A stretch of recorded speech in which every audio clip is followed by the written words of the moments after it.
Hey everyone, this is Mike Andes, and you're listening to the Business Bootcamp Podcast. Today we're going to be talking about staying focused and what things are distracting you and your business from being more profitable. Before we get into today's show though, a big thank you to today's sponsor, which is Gusto. If you haven't already, go check out gusto.com/bootcamp. If you're using Excel or you're using QuickBooks or you're using an accountant or any other form of doing payroll and you're spending literally anything more than 30 minutes a week, this is absolutely a software that you want to look into. $6 per month per employee, you can't beat that. And that's going to give direct deposits, going to give a very nice dashboard for your employees to see their paychecks. It's just phenomenal. And you can try it out for 90 days completely free.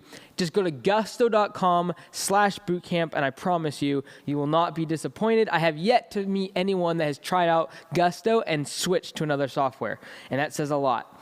So today we're going to be doing some really cool stuff and talking about a book that I think is really cool. But I also wanted to invite you to join the Facebook group. I've said the past couple episodes, and I wanted to make sure everyone is on the same page. If you have a Facebook account, just go to groups and then search Small Business Owners of America, and then in brackets you'll see Business Bootcamp. Go ahead and just join. You just got to request to join, and then I basically have to manually approve people to get into the group. There's only about 20 people or so in there now, 20 or 30, and so I can answer your questions directly. Literally within a couple hours, I'm able to answer your questions that are posted in that group. So if you have a question about what we're talking about today, any of the episodes you've heard in the past, you want some clarification, you want exact links or URLs, just like post it in there. Other people can chime in too and offer you advice from different industries and from different experience levels. So really, really valuable. Check it out. Just search Small Business Owners of America and you'll find it in Facebook. Now today, the book I'm talking about is written by Mark Randolph, who was the first CEO of Netflix. And so a lot of people know Reed Hastings, which is the current CEO of Netflix and sort of the brand image or the face of the business now. But it was actually started originally as the CEO was Mark Randolph, and I really liked his book. And I've read other books about businesses as their startup phase and everything. Like, for example, I read Bad Blood, which is, I did not read it. I listened to it on Audible. I listened to Bad Blood. And Bad Blood is about Theranos, which was a startup that in the past couple years has completely collapsed due to just a huge amount of scandal and lies that were perpetrated by Elizabeth, the founder, and the Sonny, the co-founder, and things like that. Anyways, that book was good, but it was just like, it seemed like there were so many characters being introduced and so many different moving pieces and parts and personalities and names of people that I just kind of got lost because I usually listen to the books in bits and pieces, like 10 minutes here, 5 minutes here, 3 minutes there. And so it was hard to follow the storyline without actually having a physical book that I can open and go back in and see the names and that sort of thing. And there's just a lot of characters involved. Whereas this book by Mark Randolph, I felt was very succinct, very chronological. I could follow the storyline very easily. And especially after Netflix launched, which is like halfway through the book, I really liked that from that point of the book and onwards. The first half of the book is kind of like their startup process, and you want to read that to kind of get some the back end story. But like from the time they launch in the book and forward, I really, really enjoy it. The name of the book is That Will Never Work. And the author is Mark Randolph, who is the first CEO of Netflix. And so I want to just kind of go over a couple of things that I learned from the book and things that I felt was really some key takeaways for me. And I feel like there's a lot of principles in that book that aren't even like necessarily taught. It's a story about Netflix and how they started and all the things they had to go through. And so much of it could be taught, but the story is really the teaching that I felt was very, very powerful. And you all know I rarely ever get behind this microphone and start talking about a book. So I really, really did enjoy it. And I feel like there's a lot of valuable information in there. A couple of things I took away from it is the launch that they had when they actually launched Netflix. It took them a couple years, and they went through a couple $1 million of startup money before they even launched the product, which I'm not the type to do that, but this is a Silicon Valley startup. There was money in venture capital and things like that. And so they launch, and the problems they had during launch was amazing. Like literally within 15 minutes, their site and their servers crashed because they got a bunch of orders coming in. I think like 100 and something in the first day, 137 if I remember correctly. And it like crashed within 15 minutes while Mark Randolph, the CEO, is on the phone with the press and talking about the product and how great it is and encouraging people to go visit the site. It literally crashes, and it's just incredible the amount of like now what you know as Netflix being digital and very automated and a massive company that produces huge blockbuster films and like very, very popular original content. Back then, thinking about it more in terms of like DVDs, and they're literally like packaging them in the mail and then like driving them to the post office. Just great stories. If you're an entrepreneur, if you're a startup, this is gold. Like this is great stories that you just love. So I really encourage you to read the book. I also found it really interesting too how they navigated around the tech bubble, because and he talks about it quite a bit, but I feel like that was actually a huge telling point of how they navigated throughout 2000 when every .com was bursting and going to pieces and going, just absolute waste of massive amounts of capital that was infused into Silicon Valley, and pets.com, toys.com, all these .coms that were going under and had massive amounts of funding. And here Netflix, it was just outside of Silicon Valley around Santa Cruz and that kind of general vicinity, and literally they have to navigate through that. And one of the ways they have to do that, because all of a sudden venture capital just dries up. No one wants to give them money, and they know that they actually have to create a profitable business model. And so one of the things I found fascinating too was the way they had to do layoffs. And if I remember correctly, it was like 40% of their workforce they had to lay off. And the way that they did that, how they did it gracefully, how they worded it to make sure that people wouldn't get mad and that the culture could move on.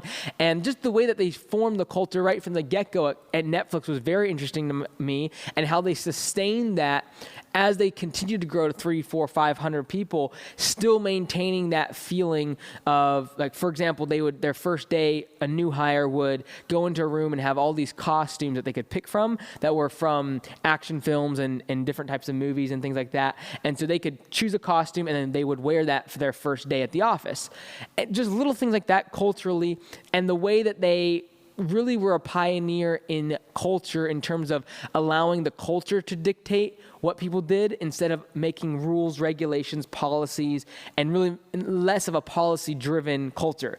And one of the things that was fascinating to me was reading Bad Blood about Theranos, and then reading this book from Mark Randolph about Netflix, was the contrast in cultures between Theranos, which was an absolute catastrophe, and the massive amount of turnover in their culture and just very toxic culture and people that were mad at each other, and the very low levels of trust that was a part of the Theranos culture, in comparison and contrasting that to the Netflix culture that was very trusting, yet also require a massive amount of accountability and getting the work done and not being extravagant, being lean, creating the product, thinking about the customers first, and yet having a culture where there was trust and there was accountability, and yet latitude and flexibility and like I said, trust. It really comes down to trust that was in this culture of Netflix, and how they began to actually scale that as the company grew was really fascinating to me, especially as, with Augusta, we were starting to scale this across the country and have franchisees and all that. How do we create the culture that we have now in our small business? How do we actually scale that? How do we actually replicate that? Is something that I was really fascinated about. And the way that they did those layoffs during the tech bubble, when they had to change their business model from just customer acquisition and getting new customers and new sales and changing promotion, just trying to get more and more users. And that's like a big tag word is users, users, users. And all of a sudden they had to switch to like profitability. Like, are we actually making money? And is it a sustainable business model? And so doing a layoff of 30, 40, 50% of your team is extremely difficult. The way they did that gracefully to keep the culture intact, I thought was very, very insightful. But one of the things that I want to talk about today that I found was a recurring theme throughout the entire book is what Mark Randolph called the Canada Principle. And the Canada Principle was essentially, there was a point in time when Netflix was obviously trying to grow. This is before the dot-com bubble. And they were trying to grow, and one of the options was, well, can we start growing the product and the website into Canada? And the reasoning behind that was like, look, we're pretty successful in the US, and if we grow into Canada, it's immediately like a 10% increase in business because the population is approximately 10% of the US, very similar demographic, not too hard for the complications of regulations and things, but they knew there would be some, registrations, there'd be legal aspects, there'd be copyright stuff that they'd have to work through if they were going literally into a new country. And so they figured that they would instantly get, not instantly, but they would very easily get a 10% increase in revenue, increase in users, etc. But they ended up deciding to not go ahead with launching into Canada at that time because they wanted to stay focused on their core competency. That was the United States. That was the demographic they were going after. It was the base that the DVD marketers, the DVD companies were going after. Sony and Toshiba. They were really penetrating the U.S. market. Like, let's focus on the companies or the area that we were already good at, the core competency, the United States, before we go out and try to figure out Canada or international expansion. And I feel like one of the reason I kind of latched onto this was because it kept coming up throughout the entire book. Different avenues that they could have expanded into, different ways, different promotions they could have utilized, different ways that they could have changed their product to get incremental increases in users, incremental increases in funding. But they had to decide, they had to realize that they had to stay focused on the core competency of what they were doing. So for example, leading up to the tech bubble, everyone wanted their, VCs, venture capitalists, and investors wanted companies, they thought all internet companies need to become a portal to the internet, sort of like Google or Yahoo, where people would show up but for whatever, but then it was like a portal to all these other things. So what it ended up doing is it ended up making websites that were very generic, very trying to serve everybody. So they wanted Netflix to not just rent DVDs, they also wanted them to sell DVDs. They also wanted them to have top 10. They wanted to have reviews of different videos. They wanted to have schedules of when the videos would be shown at local theaters. They wanted to become the video store for everybody. And Netflix was just very, very focused on that. Hey, we're renting DVDs, and that's it. We're not going to sell DVDs. We're not going to become the place that people come for the newest releases and our opinions of what's good about the video and what's bad about the movie and about the producers and about the cast. We're not going to become that. We're going to become the place where you come and rent DVDs. And at the beginning, that's what their core competency was. And so I felt like this whole notion of being focused and cutting out distractions is extremely important in business for all of us to learn. And really the reason I was thinking about it is because even at Augusta, we've done this recently. So, for so many years, it was grow, grow, grow, and we were growing 30, 40, 50+% every year.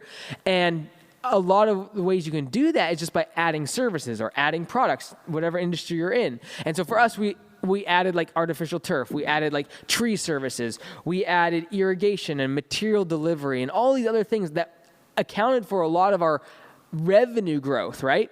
Well, this year we decided, we're going to cut back. We're going to use the Canada principle, and we're going to cut out the things that bring in revenue but aren't necessarily our core competency. So we cut out those things, irrigation and artificial turf, tree service. We sold some of the tree chipper. We sold a big dump truck so that we don't do material delivery anymore. And so did that affect our top line revenue? Yes. Like, we are not going to have a 40% growth this year. It might be 10, 15%. But I can promise you one thing, the core competency that we ended up focusing on became much more profitable. And the growth that we are experiencing this year will be like profit, will be money in the bank. It will not be just because we bought new equipment or hired more people and therefore launched ourselves into a new service or product that led to more revenue, but not necessarily more profit. And so what I would ask you as a business owner is, like, what are the different departments of your business? What are the different revenue streams? And are you having a Canada? Are you having something in your business that is taking your time, taking your energy, taking your resources, and not actually driving bottom line revenue to your business? There might be times that you actually do sacrifice for like a loss leader that you are putting time and energy into, but you know in the future it's going to grow and expand. But for example, Netflix always knew that Canada's never going to be more than 10% of their business model. So why would you focus on that? Why would you focus on something that is bringing in 10, 15% of your revenue, but taking 50, 60, 70% of your time and your energy and your focus when the other 80, 90% of your business is generating all the profit, that is generating all the growth, is the thing that you really need to focus your time on. And this goes back to the fact that so many of us as entrepreneurs are looking for the weak spots in our business, looking for the weak spots in our personality, looking for the weak spots in our management style, looking for the weak spots of our leadership style, and are trying to fix those things instead of just focusing on the things we're good at. Instead of focusing on the things that we do really, really better than all our competitors. Instead of focusing on the things that we personally are really strong at in our characteristics, in our personality, in our management style, we tend to focus on the things that we're doing bad and trying to fix them. If we could take that same energy and funnel it towards the things that we're doing really well, the things we're really talented at, and just focus on those things, the amount of growth would be so much greater if we were to do that. And so, whether it be from a personal side, some people are good at selling, some people are not. Some people are good at management, some people are not. Some people are really good at culture, some people are not. And being able to realize, being self-aware is helpful, but then also knowing, okay, I'm not very good at that thing. Maybe it's sales. I'm not very good at sales. I'm going to go hire someone that can do sales, that's really good at sales, so I can focus on the things I'm really good at. Maybe it's management, maybe it's going out and networking. Whatever you're good at, you focus on your strengths. You cut out the Canada principle. You cut out the things that are taking all your time, all your energy, and really bringing in a marginal amount of revenue, a marginal amount of profit to your business. This might be a department. This might be a service or product that you're focusing so much time on, and you're neglecting the things that are actually moving the needle. This might be a customer. This might be an employee that you need to get rid of that is taking all your time. All the resources from the customer service department is always funneled towards these few customers, and you're bowing down to them because they are a big piece of your business, when in reality they're very unprofitable. They're taking all your time, all your money, and they're not actually doing anything positive for the future of your business. Same thing with employees. There might be employees that you're trying to coddle or trying to keep around. Maybe you think that they're a really good performer and they're driving lots of revenue to your business, but yet all your time, all your energy is funneled toward fixing the fires they create or the cultural damages that they are ensuing to the rest of your organization. And you got to realize that if that time and energy you spend on that Canada principle was allocated towards the strengths and the things that you're doing good at, the amount of growth you would have, the profits you would see would be much, much better. So today, all I wanted to encourage you to do is, what are the things that are distracting you?